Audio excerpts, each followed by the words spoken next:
네, 안녕하세요. 저는 이장원 세무사라고 합니다. 항상 서초구 올 때마다 이게 더 많은 것들을 알려드려야 되는데 라는 생각을 하면서 1년에 한 번 올 때마다 저도 감사한 마음으로 이제 강의를 하려고 합니다. 자금 출처와 이제 차용증, 증여 이 부분도 말씀을 안 드릴 수가 없어요. 강화가 많이 됐습니다. 이 부분 서두 시작하기 전에 말씀을 드리면 저 대책을 할 때 그때 이제 지금 임 국세청장님께서 말씀하셨던 게 뭐냐면 예전에 정말 강화됐었을 때 패턴을 지금 이제 다시 돌입을 합니다. 자, 여러분들 뭐를 하죠? 계속 디벨롭이 될 거예요. 이제 은행 대출, 뭐 사업자 대출, 뭐 그 다음에 가족 대출 하잖아요. 그러면은 이제 이런 분들도 계셨어요. 아, 그냥 나 현금 많으니까, 왜냐면 뉴스에 막 나왔잖아요. 현금 부자들이 30억 원씩 막 증여해줘서 그걸로 부동산 사게 하는 거. 근데 여기 계신 분들은 그게 가능하신 분들도 있을 거라고 봐요. 왜냐면 지금 부동산 시장 주택 쪽만 얘기를 하면 지금 두 개가 돼버린 것 같아요. 이게 10억에서 12억 정도, 이 정도 언더의 아래 거래와 30억 초과 부분 두 개의 시장만 좀 존재하는 상황처럼 비춰지는데, 그러면 이제 이런 분들도 계세요. 내가 이제 자녀가 열심히 돈 모은 거 있고 뭐 대출도 좀 받고 그 다음에 내가 현금을 그냥 뭐 다 증여를 해서 아파트 사게 하겠다, 그럼 이슈가 안 생기지 않겠느냐 라고 할 수 있는데, 예전에 정말 깐깐했을 때 어떻게 했냐면 그 10억을 부모님이 준다고 해볼게요. 아버지가 이제 자녀에게 10억을 줘요. 아버지는 그 10억이 어디서 났을까? 이제 그 조사를 시작할 겁니다. 그러니까 아버지의 사업체에서 매출 누락은 없었을까? 법인에서 횡령한 건 없을까? 이걸 볼 거예요. 예전에 진짜 봤었어요. 그러니까 그 조사를 했었고, 제가 22년도에 부의 이전이라는 책을 쓸 때도 그 내용을 넣었었는데 너무 소설 아니냐 막 이랬는데, 아니 저는 그냥 보도자료 보고 그 경험을 했기 때문에 넣었다라고 했거든요. 부모 찬스 볼 거예요, 첫 번째로. 두 번째로 생활비 받은 것도 잡아낼 거예요. 그럼 생활비 받은 거 어떻게 잡아내? 근데 여러분들 그러면 돈 빼서 줄 거예요. 그러면 자녀가 막 제육볶음 먹을 때마다 10,000원씩 내요? 힘들다고. 불가능에 가까워요. 결국은 여러분들이 카드를 줄 거잖아요. 그러면 기존의 패턴에서 너무 잡아내기 쉬워요. 소득금액 증명원 그런 것들도 있지만 여러분들은 연말정산이라는 걸 한다고요. 난 연말정산 안 하는데, 연말정산 안 해도 상관없어요. 여러분들이 쓴 내역은 다 나와 있어요. 그렇기 때문에 자녀가 직장 생활을 한 7년 했다고 해볼게요. 한 작년까지만 해도 매년 자기 카드 쓴 게 2천만 원, 3천만 원씩 소득금액 공제 받으면서 이렇게 나왔단 말이에요. 갑자기 올해부터 카드 쓴 내역이 100만 원 미만이에요. 그리고 엄마 지출이 갑자기 늘었어. 이렇게 보일 수밖에 없겠죠. 이제 그런 부분들에 대해서도 이제 확인을 하겠다라고 이제 말을 했어요. 증여를 받으면 증여세 부담이 크기 때문에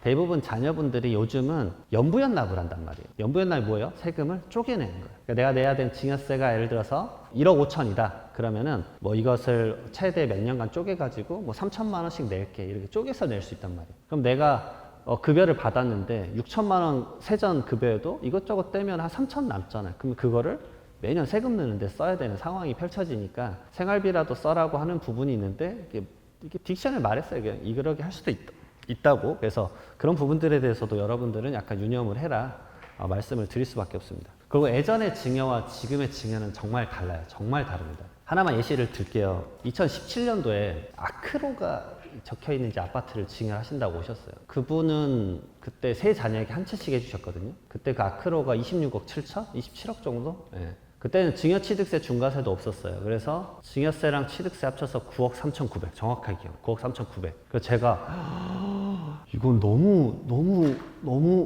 고가 아니냐 막 이랬거든요. 그 당시엔 그랬어요. 2017년도에. 지금도 물론 큰 돈입니다. 아주 큰 돈이죠. 제 지갑엔 당연히 그 돈이 없기 때문에. 정말 큰 돈인데, 그분이 하셨던 말이, 아니 이게 완전히 다시 예전에 그 느낌이 난다. 그래서 다시 가격이 올라갈 것 같아서. 근데 주택수를 올해 많이 갖고 있으면은 내가 보유세를 감당을 못할 것 같아서 줘야 될 것 같다라고 하셔서 주셨어요. 그 중에 한 분이 최근에 파셨어요. 그분이 파신 가격이 67억이에요.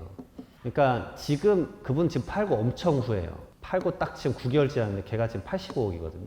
물론 이제 이런 걸 얘기하면 끝도 없겠지만, 많죠. 막 이렇게 이제 현타 오는 게 많습니다. 많은데 그걸 그러면 지금 시점에 증여를 했으면 얼마까라 계산을 해봤어요. 증여세랑 증여취득세니까 39억 나오더라고요. 그러니까 예전의 증여와 지금 증여는 전반적인 이제 뭐 M2 통화량이 늘어났든 어찌됐든 부동산 가격이 지금 너무 늘어났잖아요. 너무 늘어났기 때문에 감당하기가 쉽지가 않아졌어요. 왜냐하면 우리 급여가 그렇게 막 올라가진 않으니까. 우리나라에서는 이제 수중자인 자녀가 대부분 받을 텐데, 자녀가 경제적 능력이 갑자기 그 물가 상승률에 비례해서 올라가지 않잖아요. 그러니까 감당하기가 어려워질 수밖에 없는 상황인 것 같아요. 그래서 이제 이런 증여들에 대한 이슈가 계속 생기는 것 같고 그렇습니다. 그래서 자금 조달계에서 보시게 되면은 지금 이제 서초구뿐만이 아니라 다른 지역의 주택을 또 구입을 하실 수도 있잖아요. 그래서 뭐 투기과열지구나 조정대상 지역, 근데 지금 더 많이 묶였고, 그 다음에 실제 거래 가격이 6억 원 이상인 주택에 대해서는 무조건 자금 조달 계획서를 써야 됩니다.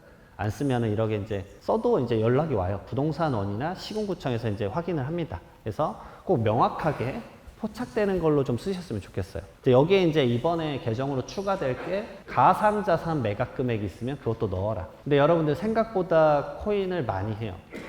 코인을 가장 많이 하는 자산군을 갖고 있는 나이대가 몇 살이실 거라 봐요. 많은 분들이 코인은 뭐 젊은 애들이 한다 생각하시잖아요. 코인에 가장 많은 자산군을 갖고 있는 건 50대입니다. 코인도 20년이 넘었어요. 30대 때 하던 분들이 50대가 됐다고요. 그러니까 주류가 됐어요. 지금 어저께도 제가 주택 구매하시는데 그분이 비트 올라간 걸로 매수한다 그래가지고 어떻게 자금을 설정하면 되는지 말씀을 드렸어요. 왜냐하면 지금 코인을 판 금액에 대해서는 세금을 안 내니까 기록물을 만들기가 어려워요.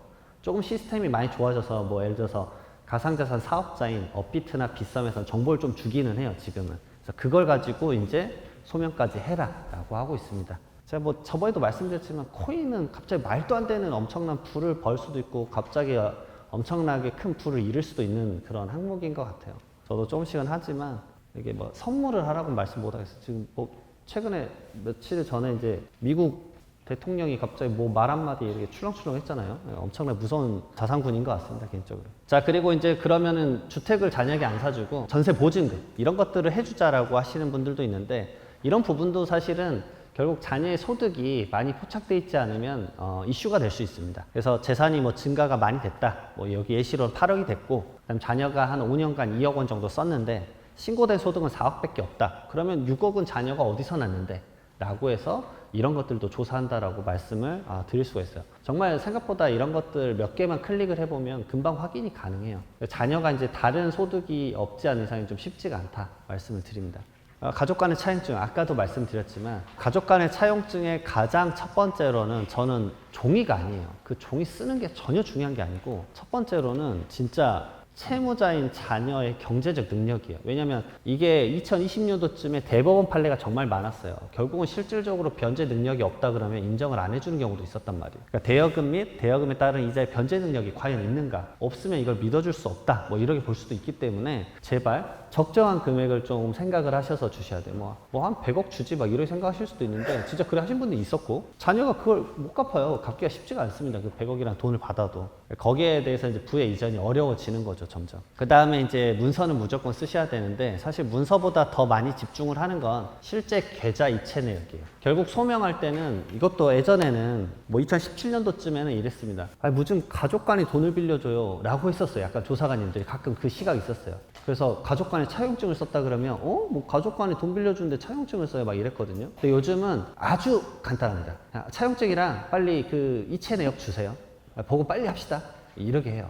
빨리 계좌 이체 내역 주라는 거예요. 그냥 은행에 홈페이지 들어가거나 해서 엑셀 파일로 다운받아가지고 내역 솔팅해서 줘야 돼요. 원금 상환 내역이랑 이자 상환 내역 빨리 주세요. 이거 빠졌네요. 이때부터 안 주셨네요. 그럼 이제 문제가 이제 복잡해지는 거예요. 이제 그렇기 때문에 실질적으로는 금전 소비대차 계약서 쓰시고 거기에 따르는 이자 지급을 해라 라고 말씀을 드립니다. 그리고 무조건 월마다 하세요. 이자 지급. 뭐 가끔 많은 분들이 막 연에 한 번 주면 된다. 뭐 그다음에 이 주택을 팔 때 일시에 이자 지급한다. 뭐 이렇게 계약 조건 쓰시는데 조사가 요즘은 3개월 있다가 나와요. 내가 주택을 지금 5월, 6월에 구입하신 분들 조사하고 있을 거예요, 아마. 예. 그런데 연 이자를 지급을 하면 12월에 첫 지급을 하는 건데 아니면 내년 5월일 건데 이자 지급 내역이 하나도 없는데 내가 돈을 빌렸다라고 주장하는 그 말을 합리적으로 믿어줄 것인가? 우리의 내심은 그러하지만 괜히 오해를 사지 않으셨으면 좋겠기 때문에 월마다 제발 이자 지급 내역을 해라 라고 말씀드립니다. 제발 이건 하셨으면 좋겠어요. 꼭 지키십시오. 그리고 차용증에 대해서 좀 디테일하게 갈 때는 뭐 차용증이 사후에 작성됐는지 뭐 이런 걸 볼 때도 있고 원리금 상환 제대로 이루어졌는지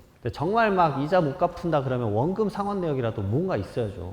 정말 돈을 빌린 건데 갚은 내역이 있어야 된다. 그리고 좀 더 나아가면 당연하지만 이자 비용은 상대방에겐 이자 소득이에요. 소득. 그래서 제가 이제 컨트롤하고 있는 자산가분은 그 이자에 대해서 원천징수 매월 따박따박 하고 있습니다. 이게 27.5%의 원천징수를 해야 돼요. 따박따박 하고 있어요. 왜냐면 그분은 이제 큰 돈을 빌렸기 때문에 오히려 증여가 되면 위험하기 때문에 진짜 정직하게 신고하고 있습니다. 그래서 아버지의 이자 소득이 꽤 엄청 높아요. 그렇지만 세금 내고 해야지. 따박따박 그렇게 하고 있습니다. 이런 것들 조금 이제 당연하다고 생각을 하셨으면 좋겠어요. 여기 계신 분들이 자산군이 전 높은 걸 알고 있기 때문에 말씀을 또 드리는 겁니다. 뭐 생활비 같은 경우 많이 말씀하시잖아요. 생활비 같은 경우는 이게 어떻게 되느냐, 정말 이슈가 되느냐 많이 물어보시는데, 이거가 이제 지금 영상은 이게 내려져 있어요. 지금 이 영상은 확인할 수가 없습니다. 왜냐면 댓글도 내렸는데, 이게 저 김용명 씨라는 코미디언 분이 이제 마로니에 공원 가서, 대학로 가서 용돈 얼마 받으세요 한 달에 이거 했는데 뭐 50만 원, 100만 원 했어요.